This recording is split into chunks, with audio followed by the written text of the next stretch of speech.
Querido amigo, hoje concluímos os nossos estudos nessa carta de Paulo aos Coríntios, estudando o capítulo 16 e já nos preparando para voltarmos ao Antigo Testamento para estudarmos os livros de Esdras e Neemias. Nesse capítulo, nós vamos tratar sobre um dos temas que muitas vezes tem sido considerado tabu em muitas igrejas, pois não querem ser confundidas com aquelas que só pedem dinheiro dos seus frequentadores. Enquanto isso, em outras comunidades se tem usado muito mal o dinheiro, apelando-se para que os fiéis deem cada vez mais como prova de que creem em Deus. O dinheiro está sendo usado para barganhar com Deus as suas bênçãos, e assim se reivindica, se exige, se decreta, se determina receber certas bênçãos, porque foram feitas inúmeras contribuições com o propósito de comprar o bem-estar que tantos de nós procuramos. Sobre esse tema, Paulo também tem lições a nos ensinar, e servindo-nos de outros textos bíblicos, nós vamos considerar esse assunto tão importante logo em primeiro lugar. Eu sugiro, como título para essa primeira abordagem, o uso correto do dinheiro. O uso correto do dinheiro, e o texto básico é Primeira Carta de Paulo aos Coríntios, capítulo 16, versículos 1 a 4. Muito bem, depois de Paulo nos elevar às alturas no capítulo anterior, quando nos falou da grande esperança do cristão na vinda do Senhor Jesus Cristo, Paulo como que puxa o nosso tapete e nos coloca novamente com os pés no chão, diante dos ministérios e do labor cristão que devemos desenvolver no nosso dia a dia. E ele nos aponta um tema tremendamente delicado, que muitos cristãos ainda não sabem lidar. Um desses ministérios é o auxílio aos irmãos necessitados. É o suprimento prático daqueles que têm falta do básico. E nesse trecho, então, onde ocorrem informações sobre as contribuições, podemos aprender e relembrar lições a respeito dessa tão importante área da nossa vida que mexe com o dinheiro. Qual é o uso correto do dinheiro? Eu creio que nesses 4 versículos, e além de alguns textos que nós vamos usar em todo o Novo Testamento, podemos ter o seguinte princípio. Anote aí se você assim o desejar. Somente quando seguirmos as instruções bíblicas sobre o uso correto do dinheiro, glorificaremos a Deus em nossa vida financeira. Eu repito, esse é o princípio, essa é a afirmação teológica que surge desse texto de 1 Coríntios 16, 1 a 4. Somente quando seguirmos as instruções bíblicas sobre o uso correto do dinheiro, glorificaremos a Deus em nossa vida financeira. E nesses textos, juntamente com 1 Coríntios 16, nós vamos encontrar 5 instruções sobre o uso correto do dinheiro. A primeira instrução responde à seguinte questão: quais os princípios básicos sobre o dinheiro, sobre a contribuição financeira? Afinal de contas, o que é dinheiro? A Bíblia não o define. Simplesmente é um meio de transação. É algo que não é bom e nem mal. Agora, de quem é o dinheiro? Aí sim, a Bíblia afirma que tudo o que há no céu e na terra pertencem a Deus. 1 Crônicas 29, 11. A Bíblia afirma que o ouro e a prata são de Deus. Ageu 2:8. Portanto, o dinheiro também é de Deus. A segunda instrução responde à seguinte questão: qual é o plano de Deus para com o dinheiro? Providenciar para o suprimento das nossas necessidades. Segundo, sustentar o ministério de Deus no mundo. Terceiro, abençoar outras pessoas por nosso intermédio. Mostrar o seu poder e bênção. A matemática de Deus é diferente. É muito interessante isso. Quanto mais nós damos, mais nós temos. Enquanto a matemática do mundo é, quanto mais retemos, mais nós temos. A matemática de Deus é diferente. Qual é a terceira instrução A terceira instrução responde uma outra questão. Qual deve ser a nossa atitude para com o dinheiro? Nós temos 3 atitudes, pelo menos, para com o dinheiro. Reconhecer que todas as coisas são de Deus, portanto o dinheiro também é de Deus. Não ficar ansiosos ou preocupados com as circunstâncias, porque Deus cuida da nossa vida. E, em terceiro lugar, dar uma parte do nosso dinheiro ao Senhor como reconhecimento de tudo que Ele tem feito por nós. Alguns entendem que essa porcentagem é o dízimo, outros entendem que pode ser mais do que o dízimo, porque somos crentes já do Novo Testamento. Portanto, dar uma parte do nosso dinheiro deve simbolizar o nosso reconhecimento de que tudo é dele e que Ele tem nos permitido administrar o dinheiro. Finalmente, uma quarta instrução responde à seguinte questão: como devemos contribuir com o nosso dinheiro? Como devemos contribuir usando o nosso dinheiro?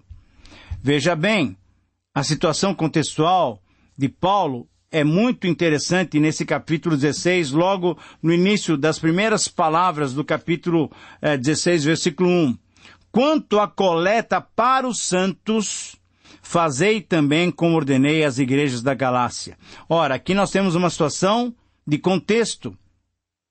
Havia uma necessidade aos santos de Jerusalém, e Paulo estava passando pelas diversas igrejas gentílicas, recolhendo essa oferta. Mas quais são os princípios que nós podemos extrair e podemos aplicar? Podemos e devemos dar proporcionalmente. Devemos e podemos dar com generosidade. Devemos e podemos dar sabendo que é uma graça que Deus nos dá. É um privilégio que Deus nos dá, podemos participar do sustento ministerial, participar da solução de problemas de irmãos queridos, dar com alegria, independente da situação, e dar voluntariamente. São maneiras pelas quais eu devo usar o meu dinheiro. Você deve usar o seu dinheiro. Com que propósito? Para que haja igualdade, sabendo que Deus é o doador. Dar, segundo o que propomos no nosso coração, dar sem tristeza e sem ser por necessidade, dar voluntariamente, dar como prova da nossa obediência ao Evangelho. Existem exigências ou requisitos para contribuição? Sim. Sim. Querido amigo, entenda muito bem o que eu vou falar agora.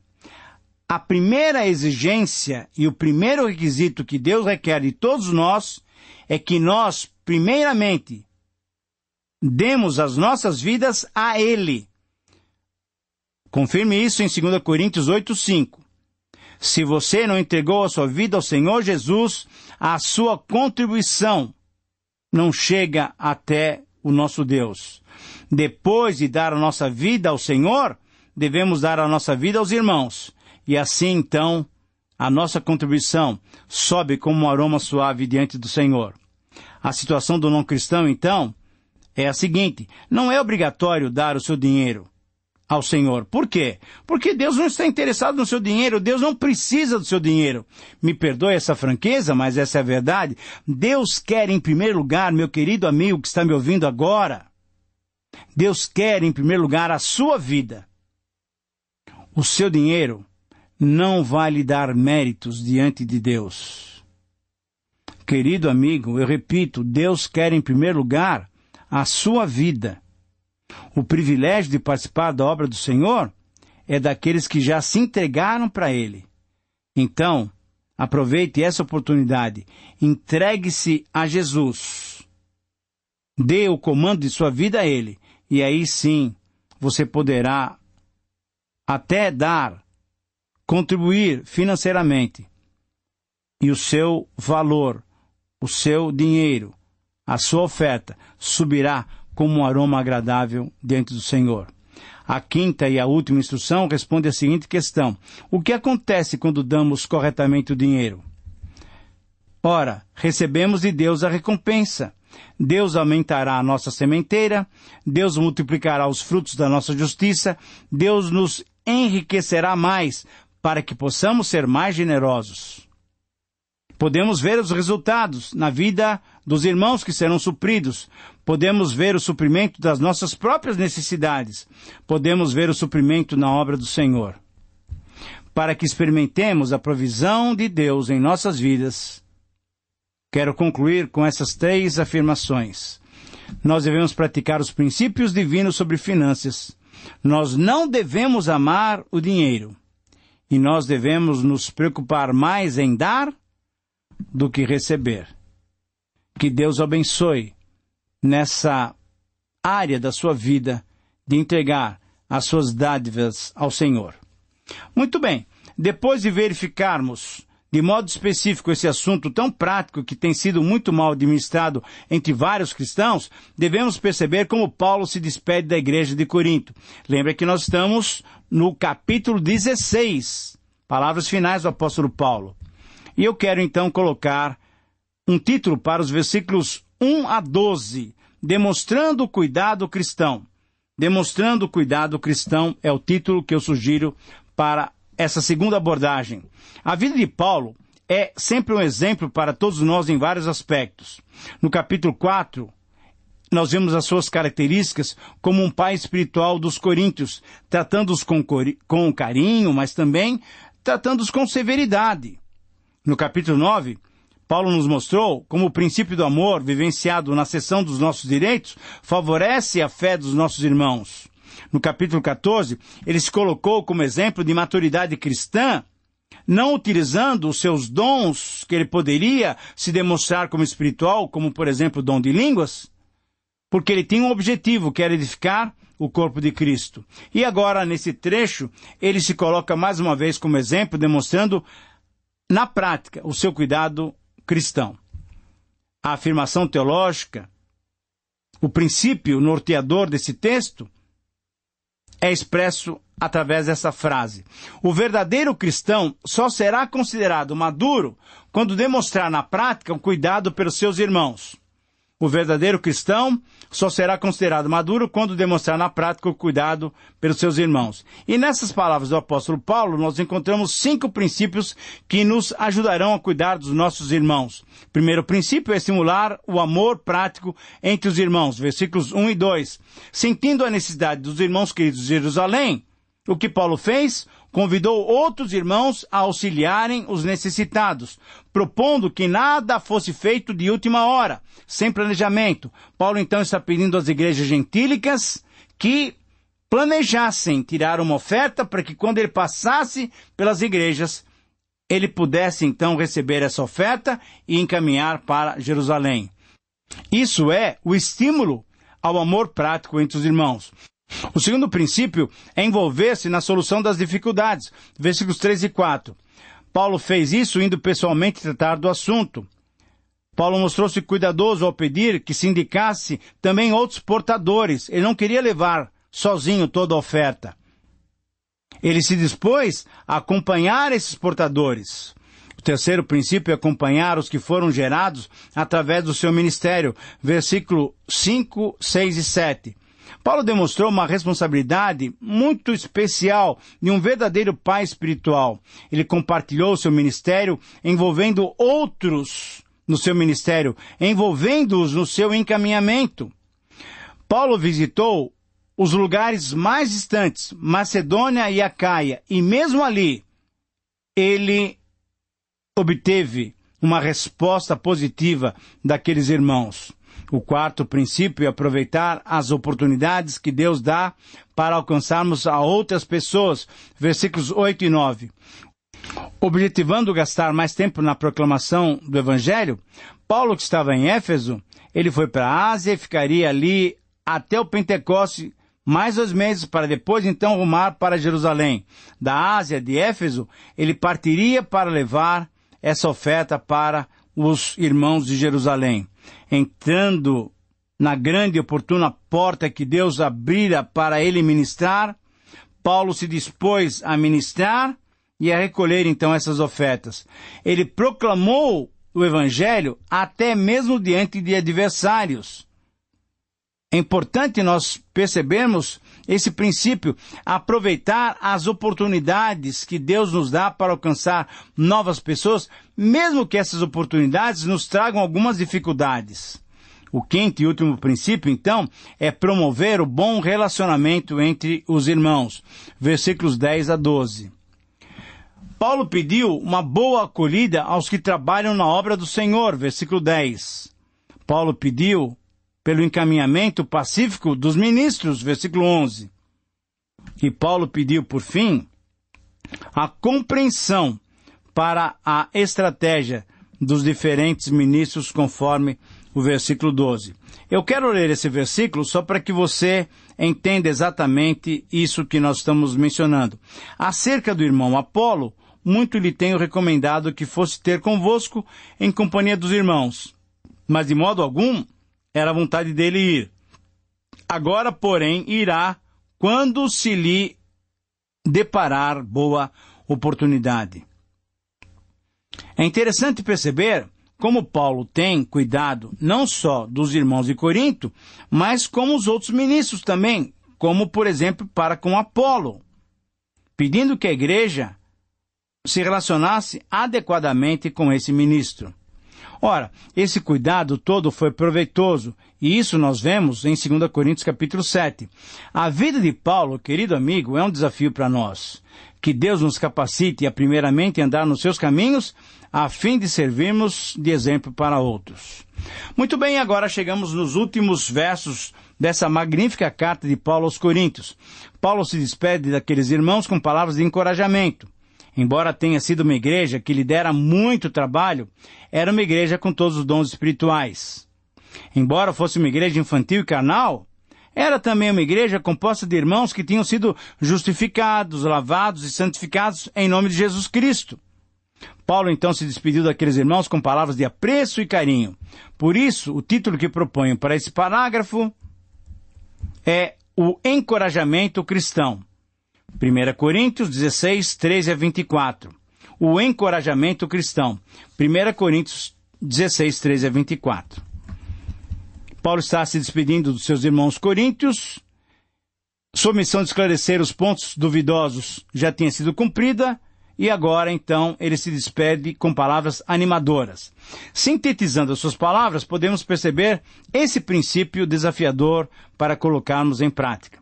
Somente quando nos dispusermos a encorajar os nossos irmãos, demonstraremos que deixamos a infantilidade pela maturidade em Cristo.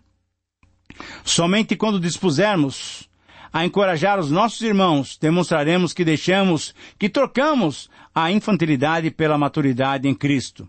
Paulo se despede dos coríntios através de 3 demonstrações do encorajamento cristão.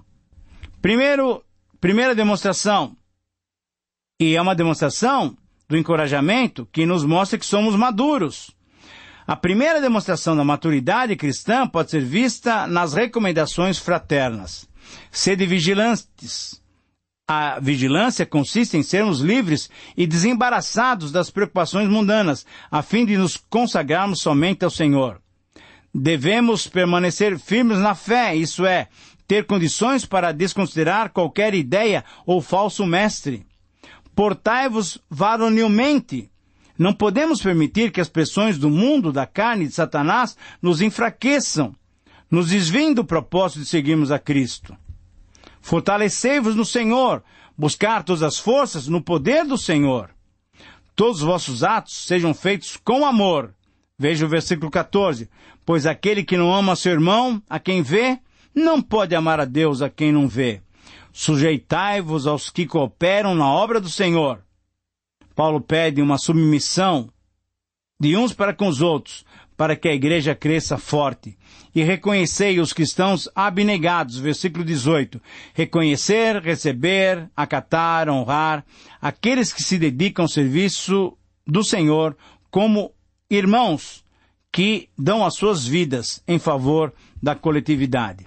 A segunda demonstração da maturidade cristã pode ser vista na saudação fraterna final de Paulo, 19 a 22.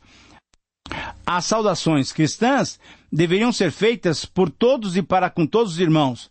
As igrejas da Ásia, hoje Turquia, para Áquila e Priscila, todos os demais irmãos, o próprio Paulo, de próprio punho, manda a saudação.